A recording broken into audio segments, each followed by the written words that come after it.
You are listening to The Evidence Locker. Our cases have been researched using open source and archive materials. It deals with true crimes and real people. Each episode is produced with the utmost respect to the victims, their families, and loved ones. Time passes. Listen. Time passes. Come closer now. Only you can hear the houses sleeping in the streets, in the slow deep salt and silent black, bandaged night. Dylan Thomas, Under Milkwood. In the early morning hours of the 4th of September 1999, 23-year-old Sarah Murray was heading home after a night out in Dublin. She took a taxi with a couple of friends and was dropped off at the end of her road. What Sarah did not know was that her life was about to change forever. On the footpath leading out from a tree-lined pedestrian laneway was the body of a young woman. Sarah immediately recognized her familiar form. Her clothes? The Sally West shopping bag. It was her 17-year-old sister, Raonaid. She rushed over and tried to wake her sister and was shocked to discover she was covered in blood. Sarah's friend, a nurse, told her to go home and call for help while she tended to Raonaid. But she could not find a pulse and knew that it was too late. The teenager was no longer alive. Just over an hour before her body was discovered, Raonaid had left a pub and was on her way home. She had plans to meet up with some friends at a nightclub, but she never made it there. Her murder has become a case that haunts the Irish police to this day. Who killed Raonaid Murray on that balmy, late summer night, only a couple of yards from the front door of her own home?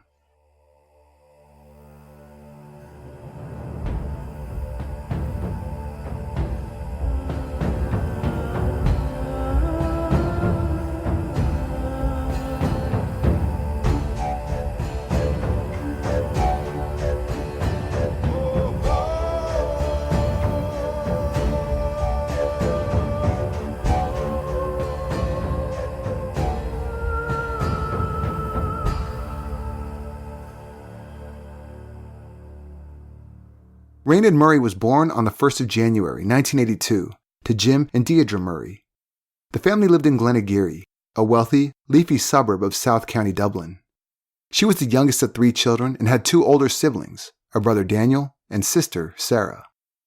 At school, Raonaid liked hanging out with the alternative crowd, because they were usually seen clad in black. Most people labeled them to be goths. Although she liked the same things and listened to Nirvana CDs and enjoyed grunge music too, Raonaid was an avid George Michael fan. She was soft-spoken and well-mannered, a little naive in a way, still only tentatively embracing impending adulthood. Unlike most of her friends, she preferred wearing brighter colors and always stood out when she was with them. A bunch of them, boys and girls, made up what became known as the Dun Laoghaire Crew. They kept a low profile and spent their time hanging out together, discussing life and love and all of their problems. They loved hanging out on a local beach with ruins called the Temple at Blackrock. As it was closed to the public, no one ever went there. They could drink beer, make music, and make out. Basically, just do what teens do. To get there, they had to jump a couple of walls and walk for a bit. But once they were there, they felt alone, untouchable, and free.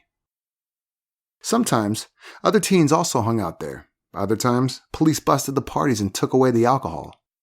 But it was their special place, away from everything. They philosophized about what they called the spirituality of fucked upness. They celebrated grunge music and everyone played some kind of instrument. Raonaid played the acoustic guitar and loved talking about music too. She was popular within the group and everyone felt that she was the one to go to if they needed advice or comfort. Raonaid seemed wise beyond her years, but at the same time she loved a good laugh and sharing jokes with her friends. But, as in any group of friends, there was underlying tension. The Dun Laoghaire Crew was made up of misfits.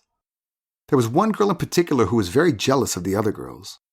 Some even referred to her as psychotic. She had a violent streak, and everyone was cautious of her.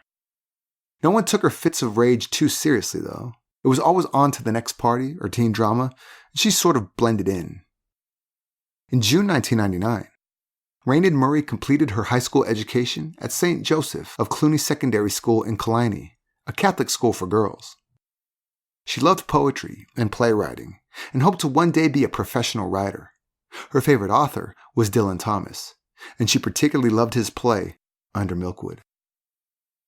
Naturally, the Dun Laoghaire Crew had become fragmented as everyone entered a new post-high school chapter in their lives.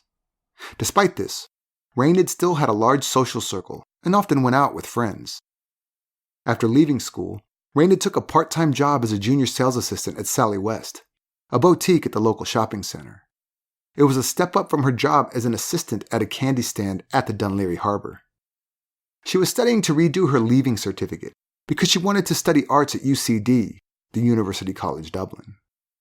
In the meantime, she hoped to qualify for a place at the arts faculty at Belfield. On Friday morning of September 3, 1999, Raonaid had planned to travel into Dublin city centre to register for her course before her shift at Sally West. But she slept in and realized she wouldn't have enough time to make it there and back in time for work. She called the Institute of Education from work just before 1 p.m. and arranged to go in and sign on the Monday. Raonaid was relieved that she had not missed the opportunity to register and looked forward to her big weekend. She was especially excited about her dad's birthday the next day. It was a big one, seeing as he had also been promoted to the headmaster of a local school. She told her friends that she wanted to buy him a special pen to mark the occasion. At 4:40 p.m., Raonaid took her hour-long lunch break from work. She caught up with a good friend who walked her back to work after an hour and said goodbye.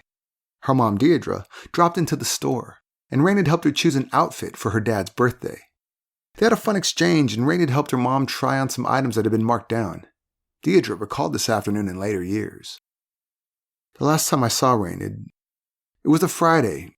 She had worked really hard to get the summer job down in Sally West in Dun Laoghaire, a ladies' clothes shop, and the sales were on, and she was saying to me, "Oh, Mom, you have to come down. There is great value. There are lovely things there." That Friday, I left work early and I called into the shop, and it was a treasured memory for me. I was very lucky to have this time with her. So I called into the shop, and it was very quiet because it was around tea time, and we had a lovely time. We said goodbye, and her last words to me were, "Bye, Mom, I'll see you later." And I went off, and we never saw her alive again. At the end of Raonaid's shift, she discovered that the strap on her shoulder bag had snapped off. She asked her manager if she could borrow a Sally West carry bag. Her manager agreed and made her promise she'd return it. After work, Raonaid went to Scott's Pub on George's Street. It was across the road of her place of work, and she often joined friends for drinks after the shop closed at 9 p.m. She often went to Scott's and felt at home there. She knew many people and always had someone to hang out with. September 3rd, 1999 was a Friday night like any other in Dun Laoghaire. Many people were out socializing and having a great time. As you walked down George's Street, music and laughter could be heard coming from the pubs and restaurants. It was a particularly hot and humid night, and there was a late summer vibe about the place. Raonaid was supposed to babysit for someone that night, but it was canceled. It was a Friday night and she was free to party. Her group of friends decided to go out dancing at one of their favorite spots, Paparazzi's nightclub. Raonaid was still in her work clothes after a long shift and said she wanted to go home to change first. She also wanted to pick up some money from home and made plans to meet her friends around midnight. They left the pub and went their separate ways. Raonaid always walked home after work or a night out, the same route she had walked many times before. From Scott's, it was about a 15-minute walk through a residential area with many public laneways, crisscrossing between large homes. She grew up in the area and knew all the little walkways and shortcuts like the palm of her hand. Although it was late, it was still quite warm. She didn't even wear her jacket, only hung it over her arm as she walked. It was misty, but that wasn't unusual at all. To someone who didn't know the area, it would look spooky and ominous. Nothing bad ever happened in those laneways, and many people walked around at night without any issues. Even looking at statistics, the Garda Division of Dun Laoghaire has the lowest homicide rate of the city's 6 divisions. She had no reason to be afraid. Raonaid's friend had a change of plans and was not able to make it to Paparazzi's anymore. She rang Raonaid's home shortly before 12 p.m. to tell her. However, when Raonaid's dad answered the phone, the friend felt embarrassed about waking him and simply hung up. But even if she did not hang up, Jim Murray would have told her that his daughter was not home yet. A passing motorist said that she noticed Raonaid walking with a young man along Corrig Road at 11:53 p.m. The witness recalled this because it looked like the man was hassling her. She wasn't too concerned because it looked like Raonaid knew the man and that she had managed to get rid of him as she darted a couple of steps ahead of him. This man was in his early 20s, around 5'10", with sandy-colored hair, styled in a messy way. He was wearing light-colored cargo pants and a beige sweater. At 12:03, Raonaid was seen at the top of Lower Laoghaire Road and Corrig Road. This time, she was alone. Her movements raised some questions, as this location was only about a 7-minute walk from Scott's. Why did it take her 40 minutes to get there? The window between 11:20, when Raonaid left the pub, and 12:03 would become a point of much contention. What delayed her? Did she bump into someone? Did she stop somewhere? If she was supposed to meet her friends just after midnight, would she not have been in more of a hurry? Shortly after midnight, a group of friends socializing in their back garden heard a female shouting phrases like, "Go away and leave me alone." Another witness also heard a definitive "fuck off" before she screamed. It stopped, and they left it at that. The cut, or the gaps, was a shortcut to Raonaid's family home via Silchester Crescent. It was a tree-lined path with dense branches and foliage. It was dimly lit, and Raonaid's assailant managed to get away in the cover of night. When Raonaid's sister Sarah arrived home with 2 friends at 12:20 a.m., she made the grisly discovery. Her little sister's bloodied body was lying a mere 50 yards from their family home. She rushed home and her parents came running moments later. But there was nothing anyone could do to save Raonaid. Her injuries were too severe, and she had died. The Garda were called to the scene and immediately searched the area. Sadly, the crime scene yielded very few clues as to the identity of Raonaid's killer. On a patch of grass off the footpath was a large amount of blood, and it was concluded that she was attacked there. A trail of blood showed Raonaid's desperate attempt to make it to the safety of her home, but she never did. She collapsed about 200 feet further along the track, just past the entry to the cut. Raonaid was fully dressed, still clutching her Sally West bag. Her purse contained all of its contents, and she had not been sexually assaulted. This made investigators believe from the start that the attack on Raonaid wasn't random. It was not sexually motivated, nor was it a robbery. The Murray family was devastated at the brutality of their daughter and sister's murder. How could their sunflower child have met such a violent death? The community mourned with the family, and a large crowd gathered at her funeral at St. Joseph's Church. There were teens who had gone to school with Raonaid, their parents, new friends from the Institute of Education in Dublin, her Sally West co-workers, as well as pupils from the boys' school where Jim Murray had been appointed as headmaster. In June, following her murder, Raonaid's grave at Shangana Cemetery was vandalized. Someone graffitied her headstone, and a 3-foot wooden cross was pulled out of the ground. Could this have been done by her killer? Or was this simply a ruthless act by reckless youths? Over the years, the vandalism continued. No other graves were desecrated when Raonaid's was damaged, making her family believe that this was not a random act. The Garda felt the pressure of the community to solve the case. It was unforgivable that a young girl could be slaughtered so close to her home. All of Raonaid's family, friends, and acquaintances were questioned, and every single one of them had only good things to say about the slain teen. She had no enemies or friction with anyone, and was exceptionally well-liked. The autopsy found that Raonaid was stabbed over 30 times. Most of the wounds were superficial and barely tore through her skin. But 4 of the wounds were deep enough to have caused her death. 1 in her side, 1 in her chest, 1 in her shoulder, and 1 in her armpit. The type of knife used was either a butcher's knife or a kind of knife used for catering. It had a double-edged blade about 6 inches long. There were defensive marks on Raonaid's left arm, indicating that she tried to fend off her attacker. Because of the position of the attacker in relation to Raonaid and the amount of blood at the scene, the killer would have been covered in blood too. Female DNA was found under Raonaid's fingernails. But working at a busy women's boutique all day brought Raonaid in close physical contact with many customers, so police had to bear in mind that the DNA could have been completely unrelated to the crime. The family appealed to the public for any information regarding Raonaid's murder. remember what this murderer did. This murderer brutally took Raonaid's life and made her last moments a terrifying nightmare, viciously attacking Raonaid and leaving her to die alone in the dark. With little clues, Gardaí had their jobs cut out for them in the investigation into the murder of Raonaid Murray. They did not have strong enough evidence to name anyone a prime suspect. A woman living in Silchester Road came forward and said that around the time of the murder, she saw a young man running along the road away from the laneway where Raonaid was killed.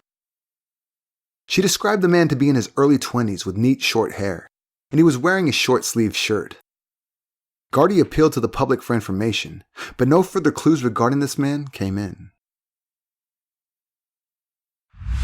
We'll take a quick break to tell you about one of our podcasting friends. Something Was Wrong is an Iris Award-winning docuseries podcast about the discovery, trauma, and recovery from abuse and emotional crimes. Join writer and host Tiffany Reese in her immersive approach to personal stories. If you like the clear and respectful retelling of the facts of a crime with no frills or sidetracks, add Something Was Wrong to your podcast library.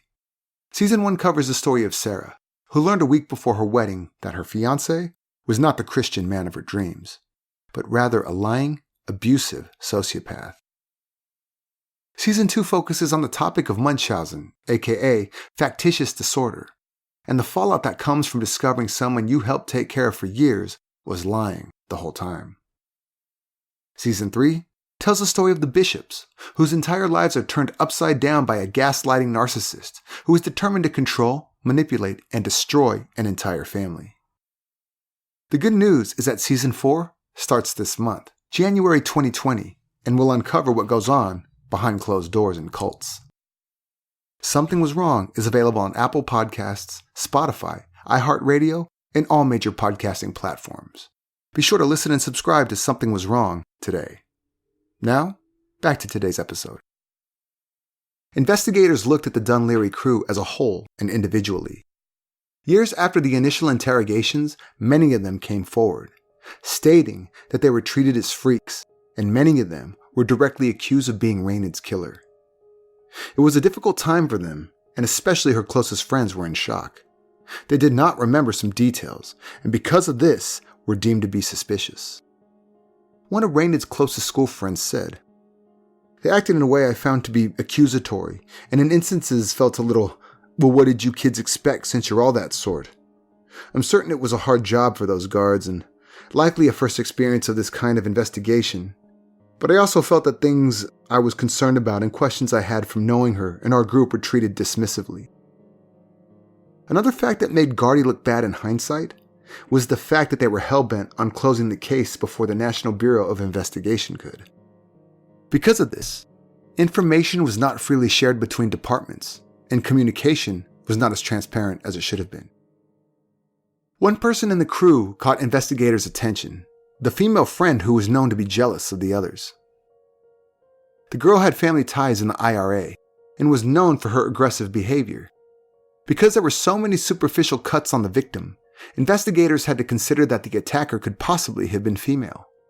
The woman has never been formally identified, and we will refer to her as the violent friend. It is believed that she had a boyfriend who had been obsessed with Raonaid. This could never be substantiated, and when questioned, the couple denied any involvement in the murder. Also, her DNA did not match the DNA found under Raonaid's fingernails. A young woman was seen near the location of Raonaid's body, not long after she was discovered. She was between 16 and 23 years old, with dark, shoulder-length hair. Raonaid's closest friends quietly wondered if this could possibly have been the same troubled, violent girl that was a marginal member of the Dun Laoghaire Crew. They also told Gardaí that she was either at Scott's pub that night when Raonaid was there, or she had made plans to meet the same friends Raonaid was supposed to meet at Paparazzi's. Another strange fact was that she was the first one who called people in the Dun Laoghaire Crew the following morning to tell them that Raonaid had been murdered. The timeline is blurry. Although it was public knowledge that a body was found, it was only confirmed to the media later in the day that the victim was in fact Raonaid Murray. The violent friend left the country a year after the murder and still lives abroad. She visits Dublin from time to time and catches up with the old Dun Laoghaire Crew. Her friends told police about another person who made them uneasy. It was a young man whom Raonaid had danced with at paparazzi's at the end of July, 7 weeks before her murder. Her friends did not know his name, but were able to provide police with a description. He was a slender guy in his late teens or early 20s. He had short and spiky sandy hair. On the night he met Raonaid, he was wearing light-colored combat trousers, and he had reading glasses on his head. Raonaid left the nightclub with him. A short time later, her friends saw them together at Abracababra fast food restaurant. They talked about music and seemed to have hit it off. Raonaid's friends assumed that the guy was a student who lived locally. He spoke in a posh accent and looked refined. Raonaid left the Abracababra with him. Later that same night, she showed up at a friend's apartment in an agitated state. She did not want to elaborate, but told a friend that someone had followed her. Raonaid was so spooked, she refused to leave her friend's apartment before a taxi arrived to take her home. She never spoke of the incident again. Police found it significant that Raonaid was spotted with a man fitting the blonde student's description moments before she was killed. Remember, the witness who saw Raonaid at 11:53 said the man was in his early 20s, around 5'10", with sandy-colored hair, styled in a messy way, like Oasis frontman Noel Gallagher's hair. He wore beige combat trousers and a similar colored sweater. Although the hairstyles were different, it is possible that, although he had short spiky hair in July, it could have grown into the messy look by early September. Investigators believed Raonaid encountered this young man in the laneway between Silchester Road and her home in Silchester Park. They released 2 composite sketches to the public, one fitting the messy hair description and the other the spiky hair description. A taxi driver who was working in the area on the night of the murder reported picking up a young man with blood on his trousers. He took the fare in the early hours of that Saturday morning at the shopping center where Raonaid worked, not far from Scott's. The man was between 20 and 30 years old and had short brown hair. He did not quite fit the description of the guy with the Noel Gallagher hairstyle, and investigators were convinced that this was someone else. The taxi driver remembered the ride because of the man's strange behavior. He gave the driver the address on Granville Road at the top of Newton Park Avenue, Black Rock. He told the driver that he had spent the evening at Scruple's nightclub and wanted to get home before his girlfriend did. A couple of minutes into the trip, he changed his mind and gave the driver a different address. He went on to give the driver incoherent directions, suggesting a route that took the taxi in circles, way farther than it would have been had he gone directly. The passenger was not intoxicated, and his sudden change didn't make much sense. The address where the man got out was only a short walk from the first address he gave the taxi driver. The driver stipulated that after he had dropped the man off, he saw him lingering behind a hedge, almost like he was waiting for the taxi driver to be out of sight before he entered the house or made his next move. The driver turned around at the end of the road, and when he passed the house on his way back, the man was gone. Police conducted door-to-door interviews after receiving the information. No one fitting the description lived at the address the taxi driver was told was the passenger's home. The residents of the home also did not know anyone fitting the description and said no one called around that time on that particular night. Police released a composite sketch of the man and multiple witnesses came forward, saying they had seen him at Scruple's nightclub on the night of the murder. However, nobody was able to identify him. Later on in the investigation, police were able to track him down. At the time of the murder, he was living on the other side of Newton Park Avenue, not far from the scene where Raonaid met her killer. Tracing the route the taxi was instructed to take, investigators established that they drove past the man's apartment to get to the address in Granville Estate where he was dropped off. When Garda caught up with him, he was living in Dublin's inner city. The taxi driver was asked to identify him and confirmed that he was, without a doubt, the strange passenger on the night in question. His identity has not been made public, so we will refer to him as the taxi passenger. He was a young man in his 20s who worked as a chef. When Garda found him, he had a kitchen knife on his person. He was a heroin user and was said to have a violent temper. His criminal record included a sexual assault charge after a violent encounter with a young woman outside a nightclub in Wicklow. Years later, an investigator who worked on the case came out and said that the taxi passenger was known to Raonaid's inner circle. He was questioned, but there was no evidence to link him to Raonaid's murder. He also had an alibi of sorts. It was in a time before cell phones were used by everyone, and most phone calls were made from home lines. At the time of Raonaid's murder, a call was made to directory inquiries from the man's rented apartment. Although it's hardly a watertight alibi, it was enough to cast doubt, and police could not arrest him. It's not clear exactly when this call was made, seeing as though the man wasn't home till close to 1 a.m., if you take into account what time the taxi driver dropped him off. The taxi passenger had spent some time in jail for unrelated charges and made an alleged jailhouse confession. A fellow inmate told the Garda that he told him he had murdered Raonaid because she didn't want to have sex with him. However, the taxi passenger denied ever saying it, and there was no proof whether the confession held any weight or not. As the investigation continued, many suspects surfaced, some stronger than others. Another cook was also considered to be a possible suspect. He had a keen interest in martial arts and owned a collection of samurai swords and other blades. Officers also discovered a disturbing collection of violent pornography, including images of bestiality. However, the cook was able to provide a credible alibi, and Gardaí were forced to admit that he could not have committed the murder on the night of the 3rd to the 4th of September. Another person of interest was a man who worked at a local hotel who had had a couple of brushes with the law. All of the incidents involved acts of violence against women. When questioned, he denied knowing Raonaid, but her friends said that the two of them had met before. Either way, there was no evidence placing him near the murder scene or with Raonaid on the night of her murder. Then there was also a barman who knew Raonaid. He was arrested for threatening his girlfriend at knife point in the years after Raonaid's murder and was questioned in connection with Raonaid's case. He admitted that he knew her from around the social scene in Dun Laoghaire, but he never had any personal contact with her. Gardaí attempted to find a link between the man and Raonaid, but were unable to establish such a connection. Another incident investigators could not ignore was when a local butcher confessed to killing Raonaid after a night of heavy drinking. He also displayed violent tendencies towards women in the past.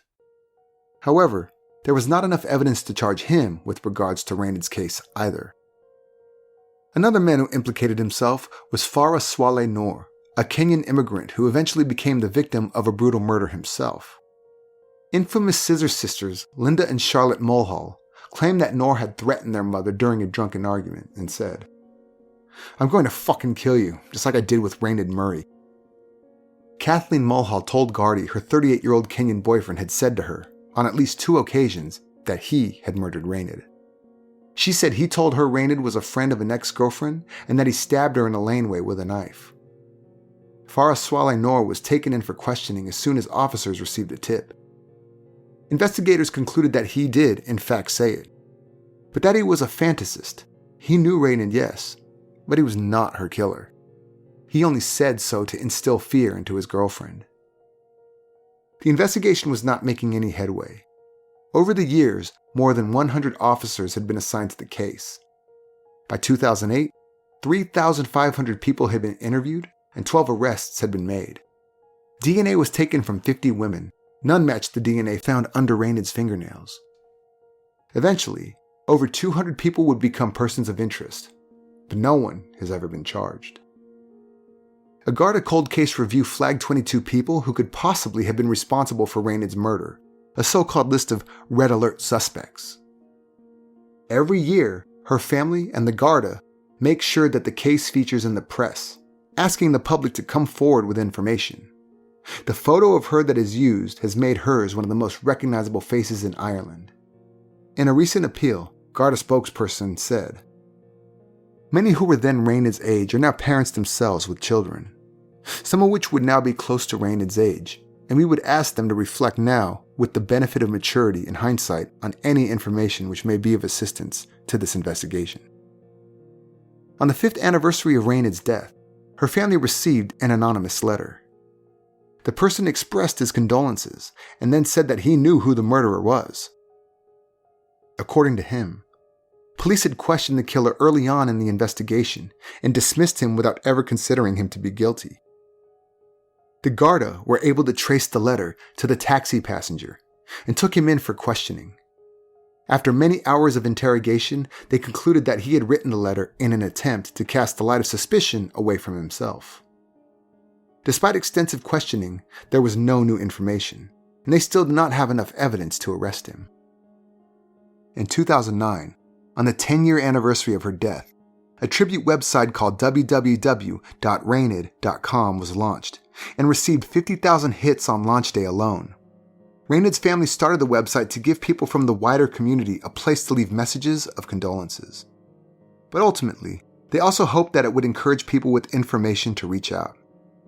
However, it wasn't long before trolls made their way to the site, leaving insulting messages and disrespectful comments about Raonaid and her murder. The comments were too upsetting, and the family decided it would be better to shut it down. The Garda investigated the abusive comments, hoping it would unearth valuable information, but it was another dead end. Irish law enforcement asked American criminal profilers to assist in compiling a profile of Raonaid's killer. A forensic profile determined that they were looking for a young male who, at the time of the murder, was in his 20s. He was single and either lived by himself or with his mother. He did not have many friends and possibly struggled with drug addiction and mental illness. He would be characterized as someone with antisocial behavior who had not had many intimate relationships. It was likely that he would kill again. It was the lack of motive that made the investigation very difficult. There were no similar attacks in the greater Dun Laoghaire or Dublin area before or since Raonaid's murder, so the Garda did not believe it was a random killing. The fact that she was stabbed more than 30 times made it seem personal. It was a grudge killing. But who did it? Was it the violent friend? Or perhaps the guy she was seen with at paparazzi's in July? Was he the same person walking with her on Corrig Road the night of the murder? Or was the killer the so-called taxi passenger? Years after the murder, the girls of the Dun Laoghaire Crew met up again. The friend that met up with Raonaid during her last lunch break admitted that when she saw the violent friend, she immediately felt years of latent suspicion rush over her, and she wasn't alone. At least 2 other close friends of Raonaid's said that the violent friend was extremely jealous of Raonaid. She felt inferior to Raonaid somehow, that she wasn't quite as smart or beautiful or popular as she was. The general feeling is that because of the violent friend's dangerous family connections, she has been protected over the years, and her status makes her untouchable by law enforcement. But one also cannot exclude the taxi passenger and his strange behavior on the night of the murder. He mentioned a girlfriend to the taxi driver. Is there any chance he was connected to the violent friend, and that he was the boyfriend who was rumored to have been obsessed with Raonaid? Remember, it was revealed that the taxi passenger was known to Raonaid's inner circle. And what about the man with the light-colored combat pants? He was the last person seen with Raonaid, and she was seen trying to get away from him. As far as public knowledge goes, he has never been identified. Finding him could crack this case wide open. Raonaid's family and friends have raised a reward of 190,000 euros for information that would lead to solving the case. In September 2019, on the 20th anniversary of Raonaid's death, her father Jim Murray appealed to the public for help once again. He said, "Our beautiful child died on the pavement, with no loving, caring person there to help or comfort her. To her killer we say, come out from the shadows and own up to what you have done. Do the right thing, confess your crime. Raonaid died alone and frightened. Her killer is free. For Raonaid's sake, help find her murderer and get the justice for her that she deserves."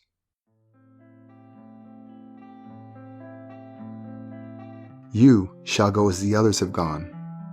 Lay your head on a hard bed of stone, and have the raven for companion. Dylan Thomas, from The Plowman's Gone. If there is anyone with knowledge about this case, please reach out to law enforcement. Find the contact information in the show notes. If you'd like to read more about this case, have a look at the resources used for this episode in the show notes. Also, visit and like our Facebook page at facebook.com/Evidence Locker Podcast to see more about today's case. If you like our podcast, please subscribe in Apple Podcast or wherever you are listening now. We would also appreciate it if you could review the episodes, as it gives us some street cred in the world of podcasting. This was The Evidence Locker. Thank you for listening.